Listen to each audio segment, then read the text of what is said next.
c'est une initiation, c'est un début, c'est un commencement. On part de quelque chose pour arriver à la fin de la formation à avoir cette posture professionnelle. On nous initie à un métier qu'on exercera plus tard, mais comme on est encadré tout le long de la formation, c'est rassurant, ça nous donne plus confiance en nous, cette formation en apprentissage. On s'apprend nous-mêmes et on apprend des autres. De manière encore peut-être plus fondamentale, j'ai toujours pensé pour la formation des travailleurs sociaux en général que la formation était moins un apprentissage de connaissances qu'un chemin d'initiation. Et c'est vrai que quand on rencontre des anciens, quand on leur demande qu'est-ce qu'ils ont appris à l'école, ils ne s'en souviennent plus. Mais ils se souviennent des événements marquants ou des rencontres marquantes. Et je pense qu'en ce sens aussi, l'apprentissage est un chemin d'initiation.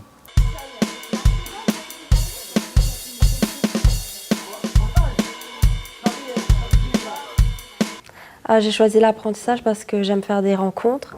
Moi, c'est vrai que je suis quelqu'un, je préfère être sur le terrain qu'être en cours. Et du coup, c'était vraiment quelque chose qui me convenait. L'apprenti est un collègue, donc il fait partie d'une équipe. Donc petit à petit, il va s'intégrer dans cette équipe et puis il va devenir aussi un élément moteur. Il va poser des questions dans un premier temps, mais après il va aussi s'affirmer et puis peut-être donner de nouvelles idées, impulser peut-être une nouveauté. C'est toujours quand quelqu'un de très jeune arrive, souvent des idées. Puis aussi, il nous fait souvent profiter de ses savoirs, parce qu'il arrive quand même avec des savoirs, même s'il n'est pas encore éducateur. On est dedans tous les jours.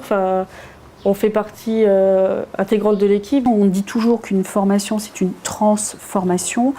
Mais là, avec les apprentis, on voit vraiment le sens des responsabilités qui se met en place, la prise de confiance qui se fait aussi différemment.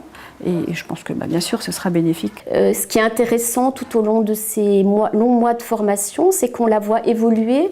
Au départ, elle est toute naïve, elle ne sait pas comment ça se passe. Et petit à petit, on voit qu'elle devient plus sûre d'elle et qu'elle devient une véritable collègue. Je pense que ça met en valeur le côté pratique. Et on est immédiatement plongé dans le monde du travail et on sait à quoi s'attendre en fait plus tard. On n'est pas surpris. Si on fait des longues études, on est tout le temps sur un banc à écouter un prof parler et après on est comme ça, on est perdu quand on doit chercher du travail. Alors que quand on est en apprentissage, c'est beaucoup plus intéressant parce qu'on est tout de suite dans le monde du travail et du coup on pratique tout de suite. Alors je pense qu'on a plus d'expérience et plus de chances d'avoir un CDI plus tard. Depuis 2001, ce sont près de 800 jeunes qui ont pu bénéficier d'un contrat d'apprentissage et bon nombre de maîtres d'apprentissage formés par nos soins. Les derniers chiffres en date de 2015 relèvent un taux de réussite aux différents diplômes de 97%.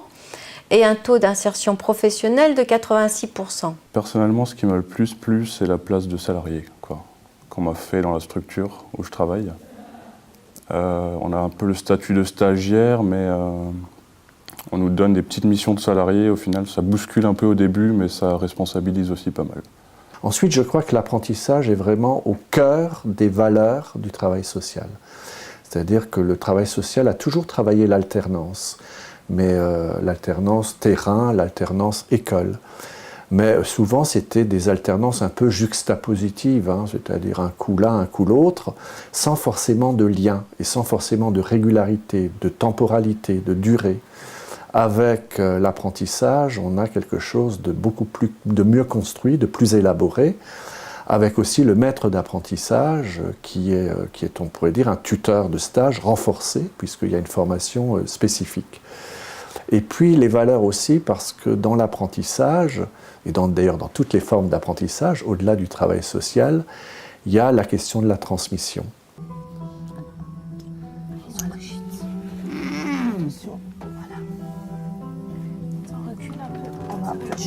Voilà.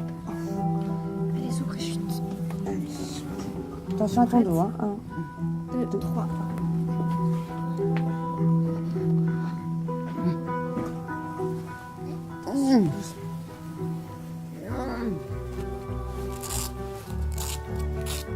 Là, je te laisse t'occuper d'elle, d'accord? Pas de soucis.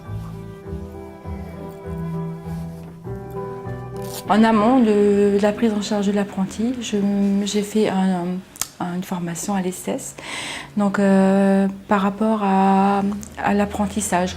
Parce que c'est pas aussi simple qu'on pense d'accueillir un apprenti et surtout de bien l'accueillir, de l'aider à évoluer, de l'aider à grandir. Si on veut transmettre, il faut être diplômé et puis c'est pour ça on ne peut pas parler formation si on ne la fait pas soi-même. C'est primordial.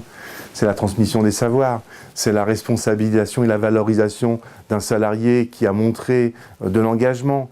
Et c'est reconnaître cet engagement au sein d'une mission. Et pour notre métier, notre cœur de métier, la protection de l'enfance, il est évident que la transmission des valeurs sont humaines avant tout. Et c'est ce rapport à l'humain qui se traduit d'un ancien, j'allais dire d'un vieux, en direction d'un jeune. Et à cet endroit-là, on retrouve pleinement cette nécessaire transmission des savoirs, cette passation de relais qui se fait de façon ordinaire et sur un même terrain partagé.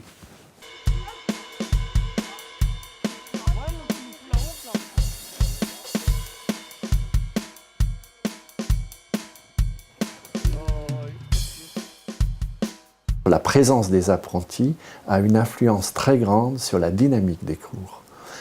Du coup, les différences d'âge peuvent être importantes. Et je trouve qu'il y a des groupes et des dynamiques de groupe absolument extraordinaires avec des jeunes de 18-20 ans et puis des gens qui sont en reconversion professionnelle, qui ont entre 40 et 50 ans par exemple. Ça, c'est presque certains étudiants ont un côté un peu maternant et paternant à l'égard des apprentis, mais en même temps, la valeur n'attendant pas le nombre des années, les apprentis boostent aussi la formation par l'avantage qu'ils ont d'être sur les terrains dans une régularité, dans une temporalité différente. Dès le début de la formation, il y a une rencontre à l'IFSI pour initier vraiment cette relation avec le terrain, où donc on définit un petit peu comment ça se passe, quelle est la formation, comment se passe la formation, on donne une multitude d'informations. On fait un bilan à mi-parcours pour voir s'il y a de nouvelles questions. On reste bien sûr disponible à tout moment durant la formation. Et il y a en fin de formation encore un bilan, notamment, alors bien sûr avec les étudiants, mais également avec les formateurs, pour sans cesse se remettre en question et essayer de progresser dans cette collaboration. Ça nous a permis de créer, de tisser un partenariat encore plus étroit avec les équipes enseignantes de l'IFSI Saint-Vincent, que je peux citer, parce on se rencontre plus souvent, on avance ensemble tout en respectant le rythme de l'apprenti. Souvent, ce sont les étudiants qui apportent les exemples. Quand on parle d'une situation, ils donnent des exemples de situations vécues, c'est souvent beaucoup plus parlant pour les autres pairs de la formation. L'apprentissage dans les métiers de l'artisanat, c'est une composante incontournable. On n'imagine pas un seul artisan qui n'est pas un apprenti. Et notre profession serait exempte de ce genre de démarche. Si une toute petite boîte comme nous peut vraiment vivre avec 2 apprentis, eh ben je pense qu'ailleurs, il doit y en avoir 6 ou 8 par établissement, parce que voilà, ces gros établissements qui ont quand même des possibilités d'accueil de 60 jeunes ou 40, eh ben c'est sûr qu'ils peuvent multiplier leur nombre d'apprentis. On est suivi par un maître d'apprentissage. Et la présence de cette personne au quotidien et dans le suivi, que ce soit aussi bien dans le suivi pratique sur le terrain ou dans le suivi des différents dossiers à effectuer ou dans différentes évaluations à rendre, ce suivi permet vraiment de construire la conscience et le travail professionnel fourni par l'apprenti qui, au long des 2 ou 3 ans, permet de construire vraiment sa posture professionnelle. C'est permettre à l'apprenti, au fur et à mesure de ses expériences et des situations professionnelles qu'il a amené à vivre, d'acquérir de plus en plus de compétences dans le métier qu'il a choisi et de devenir un professionnel autonome et responsable. Je dirais que l'apprentissage, c'est un bon moyen de faire un premier pas dans la vie professionnelle. On a une place, on est dans une structure presque en tant que salarié, mais on garde quand même une place d'apprenti. Puis on est quand même 2 ans dans la même structure, donc ça nous permet de créer des liens avec les usagers, de pouvoir s'intégrer dans une équipe. c'est vraiment le temps d'apprendre, quoi. L'apprentissage, c'est génial. À choisir, je recommencerai une formation en apprentissage. C'est vraiment un parcours super. Voilà, même si moi je devais le refaire, je le referais. C'est une très belle expérience. Ces 3 ans, je les ai pris, je les ai commencés, je les ai débutés avec beaucoup d'appréhension, comme je n'avais pas d'expérience dans le social. Donc au jour d'aujourd'hui, je me nourris encore de tout ce que je peux vivre au quotidien, de tout ce qu'on peut m'amener, des différents professionnels que je rencontre au sein de la structure, mais aussi en dehors. Et je pense que le métier d'éducateur, qu'il soit spécialisé ou moniteur éducateur, ne cesse jamais d'apprendre. On est toujours dans l'apprentissage.